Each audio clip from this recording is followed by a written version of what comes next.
Nakasal sa panaginip, may paaralan kung saan bumulong ko ako after a day nangyari.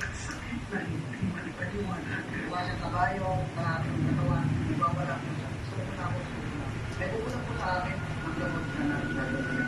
Amin sila na at nakakaalam. Nag-weekly lagi ako.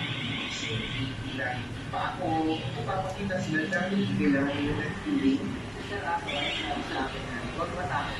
Isa ang messenger. May purpose ka. Isa ba itong biyaya? It is a blessing. Makakatulong po ako na bigyan sila ng babala kung ano yung mangyari. Dahil naalala ko lang siya, so kailangan ko siya. Bakit niya ako tutulungan? The best of